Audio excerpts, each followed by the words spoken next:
Okay, guys, so it's been a long time since I gave you guys an update on this particular flashlight. Specifically, it's been pretty much since I uploaded the unboxing of this light. Um, and so I've had a very long time to deal with it and use it and and get a really good idea of its performance in day-to-day use. Um, and you can probably tell by looking at it. I mean, I didn't baby this thing, okay? So what do I think? Well, my opinion still stands from the original video I made. It is a very good flashlight. Um, One of the best, I'd say, even for an EDC, at least for me, because as I described in my original video, I EDC'd this where some other people might have considered this too large for EDC. But for me, I talked about how I don't really have a good fashion sense, so I sort of just wear whatever works. I mean, in my case, I just wear the same type of pants every day. I just wear cargo shorts. And it's consistent. It's not absolutely hideous. And, you know, it's not plaid pants with a striped shirt or something like that. And it allows me to carry a decent amount of stuff without being too bulky. So this is something that I keep in my pocket. And a lot of people also suggest, hey, you know, why don't you use the included holster or the sheath for it? Well, here's why. Okay, I go to school. I'm a college student. Okay, and in case you haven't picked up on this, people are really sensitive these days, and it seems like people get scared by pretty much everything. Okay, so being on a college campus, the last thing I want is to be tackled down by campus police because someone says I have a gun or a weapon or something, just because they mistook my flashlight and the holster on my belt, you know, to be some sort of weapon. Okay, so you know, not to mention, I think it does look a little tacky, you know, if you're not hiking. But for me, especially, it just doesn't work with, I guess, my build. You know, I'm not the largest person ever, and if I was a really big dude, then I think that maybe it wouldn't look as out of place. But anyway, my point is, there's a lot of reasons, so I just keep it in my pocket. So this works. So the reasons I bought it, again, I'll go over, are that it is a neutral white flashlight, and it puts out 2,000 lumens. Now, I initially had bought the EC4S, but I just couldn't get behind that tint, that color. It just, in my setting, as both a detailer and a gearhead who really enjoys working on his own car, I just found that tint was a little bit difficult to discern fluids, leaks, and inspect paint. When I'm on the job, it really didn't work out for me, and so I decided, you know what, this thing's come out pretty recently. At that time, it'd been out for only, it's not that recent, 6 months or whatever, but still within way less than a year, so it was relatively new, newer than the EC4S, and so I thought, hey, you know what, I'll give this a shot. And I never before had a neutral white LED flashlight. I'd always had, you know, the cool white, or I'd had, you know, those incandescent or halogen flashlights, which were usually god awful because they draw so much power and usually got a lead acid battery or something. So you know, the performance wasn't great. So it really it changed everything, as I said in the original video. It did. But one of the biggest things for me was just being able to have all that brightness on hand, have a finite control, have, again, this is something that's true with all Nitecore flashlights. Again, these switches are great. This switch setup is probably my favorite setup on a flashlight. I know some people that are more tactical, like the tail clicky switch. I really can't get behind that because, again, I just find it awfully inconvenient to have to push the back of the flashlight to turn it on, especially with, you know, I mean, if we're talking a really short, stubby flashlight that's maybe, you know, less than the body of the flashlight here, then maybe that makes sense. But with something even this large, and I don't have the largest of hands, by the way, it just made sense because I'd pick up the flashlight, I hold it, and my hand was right here. And even in the dark, given the nice tactile feel here, it's easy to figure out which side the buttons are on, okay? It's really easy. And then, of course, there's a nice ridge in the middle, so you get a well-defined contact point area for both the bottom and top switch. The bottom and the top switch. And again, one of my, I'd say, almost requirements at this point for an LED flashlight is a instant way to access the lowest mode, the highest mode, and a strobe mode. And this flashlight does it all. So for low, you just hold that bottom button. And there it is, 2 or 3 lumens. I forgot exactly. Excuse me. I forgot exactly what they had said the lowest mode was. But it's a little dusty in there. Let's wipe that off the lens. But anyway, that's the lowest mode. Gives me to the highest mode. Just hit the top button, and holy shit, that's bright. All right. Back to the lowest mode here. And then, of course, strobe access. Oh, whoops, my bad. There we go. Double tap this top one quickly. And there you go. You get strobe. And I think for me, this is especially important because if I'm carrying this day to day and go to school in a big city, which I do, it gives me peace of mind to know that as soon as I pull this out of my pocket, I don't have to fiddle around, figure out which mode is which. I can get into strobe immediately. Okay, really quick. And then I also know if I need super bright light right away, I can get there. If I want super dim light to do a paint inspection or something where I need very low light, I can also get in there. And that's very, very, very easy to do, one-handed. Okay, whereas, again, flashlights that don't have, only have a clicky switch in the bottom and a selector switch up here, there's just no way to rapidly get into that, not to mention the whole inconvenience of a clicky switch. So for my applications, I think a side-activated switch like this is so much better. Okay, and let's get into now some of my maybe harder use applications. So obviously, as you can see, this is beat up, but most of this isn't from heavy drops, as opposed to just being dragged along a concrete floor because somebody who's working on their car, like me, is going to be on their back on a creep or underneath the car, and this flashlight's going to play a pivotal role. Now, I also do have a headlamp from Nitecore that I use for other things, but sometimes the spaces are such that I don't get a good light position if the light's on my head, so this is what works out for me. Now, my one downside in this situation is, of course, the tripod mount being on the back. Now, I understand there really isn't another way to do this because they want to make this flashlight as thin as possible, but to me it's still a negative that the tripod mount is back here because I want to be able to mount the flashlight on one of those curly-armed tripods, but no matter what I did, it sort of just kept slipping because of how long this is from the fulcrum, essentially. Once you screw this in and put that on, it becomes a lever, and there's just so much lever action on that, it's really difficult to get one of those that stays in place. So that does make it difficult to point the light anywhere except straight up if you put it on the ground. Another thing I guess you could say, it's a little bit, an issue, I guess, if you care about cosmetics, is of course that the coating paint really does come off, as you can see. And then also, I guess these fins can be pretty difficult to clean. When dirt and oil get in there because, well, you can't get much of anything in there. So that's a little bit of a gripe. But again, I don't really particularly care about the paint at this point, or even really at all. Maybe in the very beginning, we always get a new thing and we baby it. But this is one of those things where I knew I was going to get use out of it, and as long as I kept it, internally in good shape and kept it clean at least, I didn't really care what it looked like because I was going to use it. Another thing that I like is the stainless steel ring that protects the bezel that protects the lens and the internals. This is definitely good, especially if I'm going to be working on a car and I drop it on a steel support or a cross member or something that's made of steel, or I drop this on a concrete floor. I mean, the body itself is aluminum. Aluminum is a pretty soft metal, and compared to steel and definitely concrete, it's always going to lose. So knowing that this was going to protect things, even if not from a pointy impact, from a flat impact, it would definitely make a lot more, give a lot more protection, and that's what it does. Another thing I love is the waterproofing.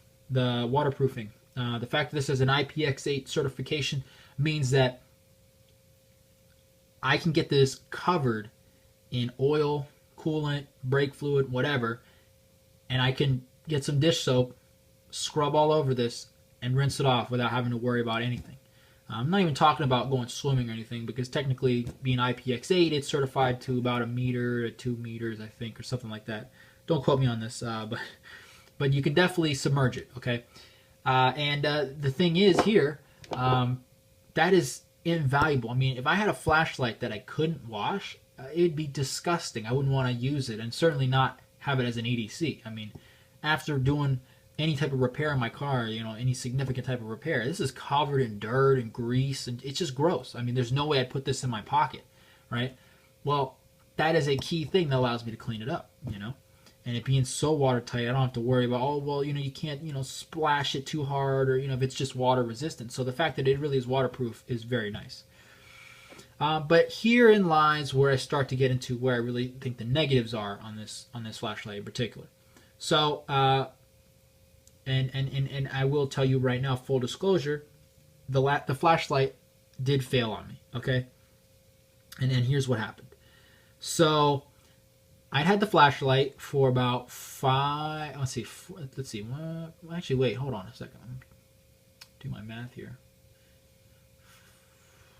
About 3 months, okay? I had the flashlight about 3 months. It was mid-August. And I suddenly noticed that the flashlight would come on fine. I'd put it on any mode between low and high, or actually in my case, any mode. And then after a minute, it would start to step down in brightness, just randomly. And this has nothing to do with battery. These are fully charged battery. It would step down in brightness, and eventually it would just shut off. And then I realized that to turn it back on, I had to double press this button, because otherwise it would be kind of frozen and it wouldn't react to anything. And that was pretty frustrating, because it basically made the flashlight useless. Because, yeah, technically if I was holding it in my hand, I can stop it from stepping down by shutting it off and turning it back on. But regardless, I shouldn't have to continually turn off and turn my flashlight back on to get it to work. And especially if I'm under the car, both my hands are busy, and I'm using this for light, I essentially go blind. So this was a little bit troubling to me, and I contacted Nitecore, and I asked them what they can do for me. And they said, well, you know what, send us, you know, fill out the form, and they'll send you an RMA number, and send us the flashlight. And it was frustrating to me because, again, they're located in China, and so I had no choice but to send it to them, and that took forever, okay? And it went all the way out there, and it was gone. I didn't have my flashlight for over a month and a half, okay?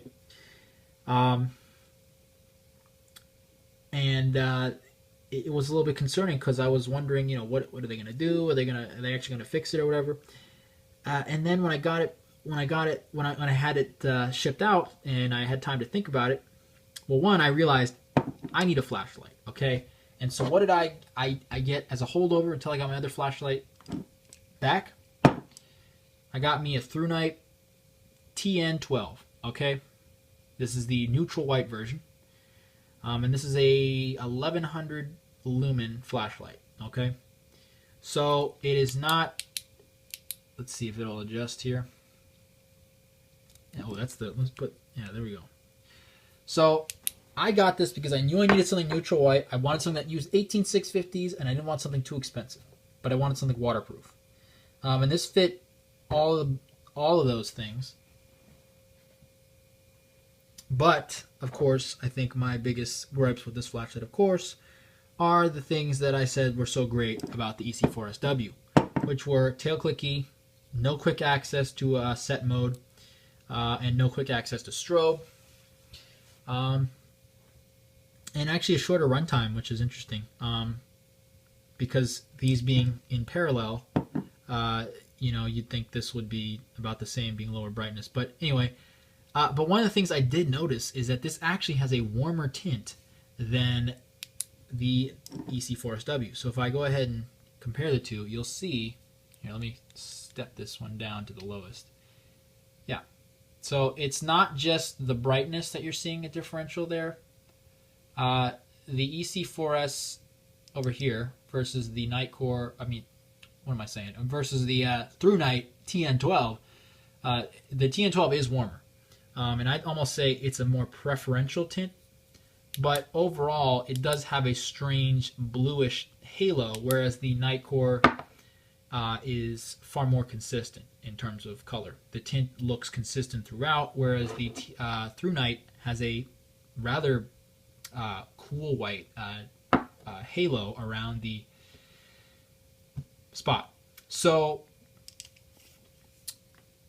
when I got the flashlight back a month and a half later, it did indeed work, but it was the same flashlight, and they had just it looked like they just replaced the circuitry inside, and they had actually not tightened down this ring again, just like when I got the flashlight. So that did bother me a little bit, and they had some dust inside the reflector that took me forever with compressed air and cleaning to get out.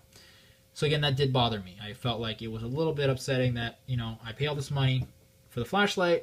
It supposedly has a great warranty. I sent it out. It takes forever. I had to pay to ship it out, and it comes back with dirt inside of it. So, you know, Nitecore, if you're listening, please, you guys make great products, but your warranty needs a little bit of work. But you might ask, so what caused that failure? Because if you haven't seen it, I will try to link it below. Another guy had documented this exact same thing happening to him. And I think there were some unconfirmed reports online that a good amount of other people had this issue with the EC4SW as well. And so you say, well, what's going on? Well, I did notice something a little bit strange on the run-up to when it actually failed. So here's what I noticed, okay? So as everyone knows, the batteries in here are rechargeable.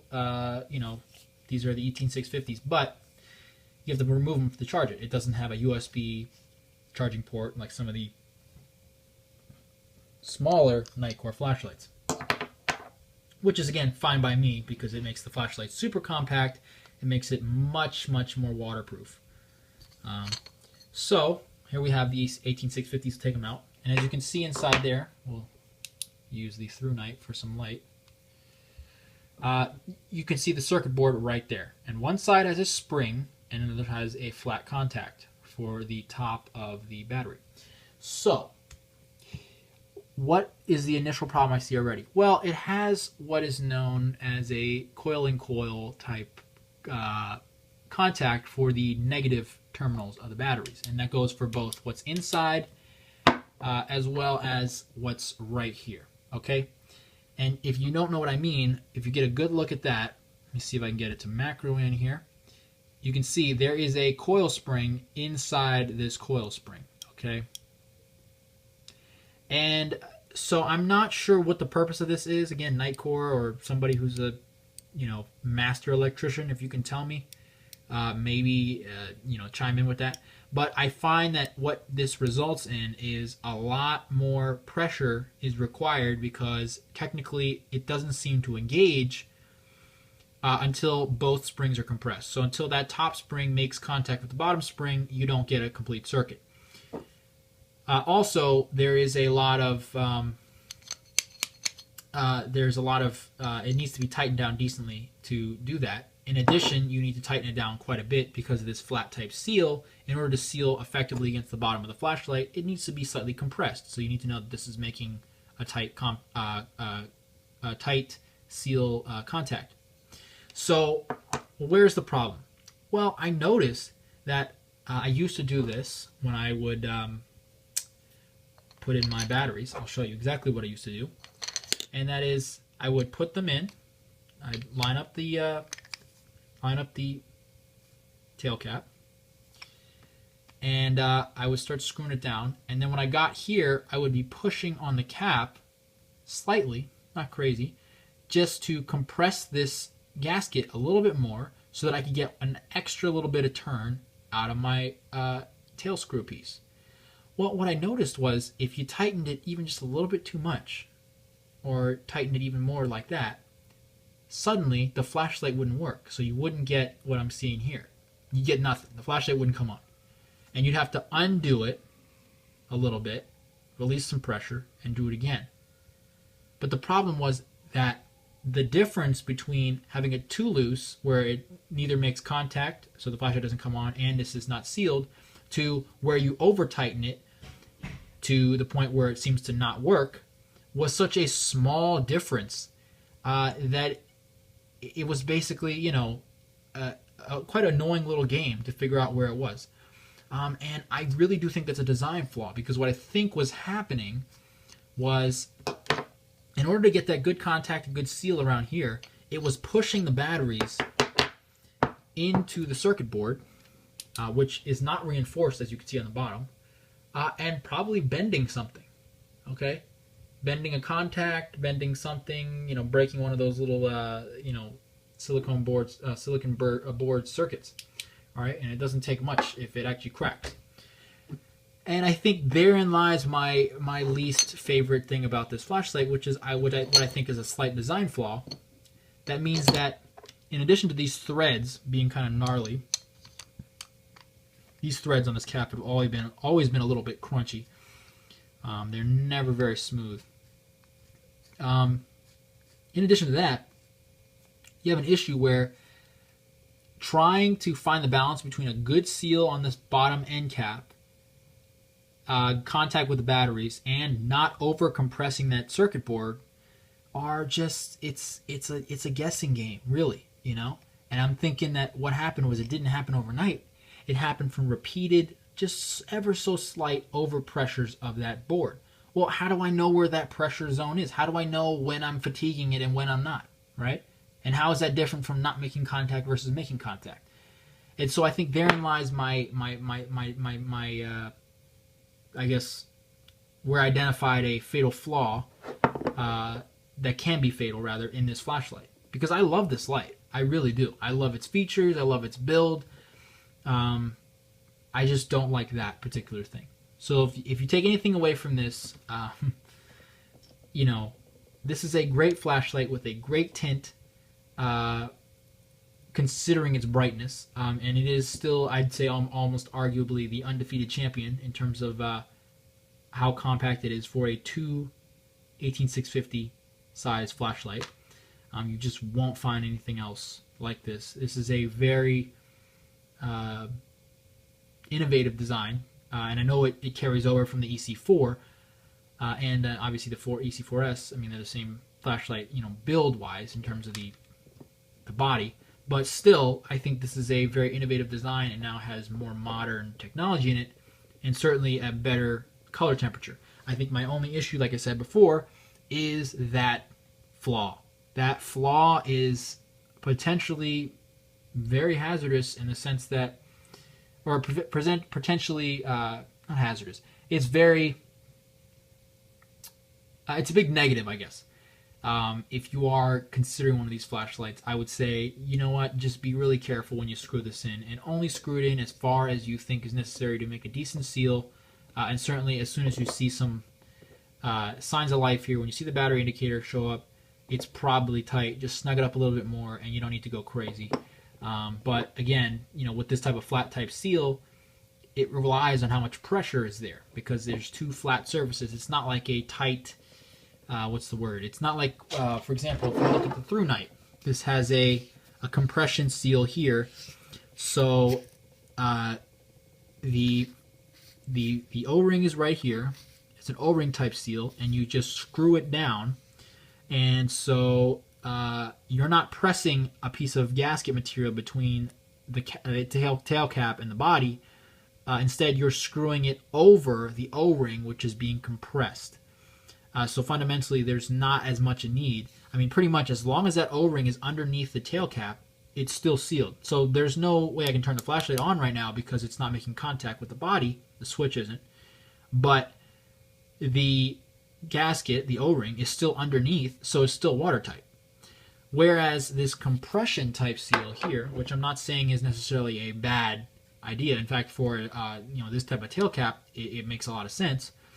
But when you have something like this, it fundamentally requires more pressure to seal, because you have a larger surface area, so the force is spreading out more evenly there. You don't have a thin cross-section of a sealing surface interfacing with a gasket. And so if you have a seal that requires a decent amount of pressure to seal, and then you have a spring which requires a lot of pressure to ensure a good contact, because it's a coil-in-coil design, and then you have an exposed circuit board here that's vulnerable to flexing, I mean, I feel like that's a recipe for disaster. You know what I'm saying? So, in conclusion, guys, I don't want to knock this light I really don't, because I really do enjoy this, and I'm not being paid by Nitecore or anything crazy like that. Okay, I really do like this light. I just think it has a couple flaws, and I think the biggest, of course, is that eventual, possible rather, circuit board failure due to a faulty battery contact design. But in conclusion, guys, I still cannot say anything, give anything but praise in the sense that, for this flashlight, in the sense that, if you want something that's super bright and super compact, that uses 18650s, it really doesn't get better than this or the EC4S if you don't care about neutral white color. Alright guys, thanks for watching. I know it's been a long video, but if you're still watching, like the video, give me some comments, tell me what you think, tell me if you have this flashlight and you had similar issues with it, and don't forget to subscribe to see more.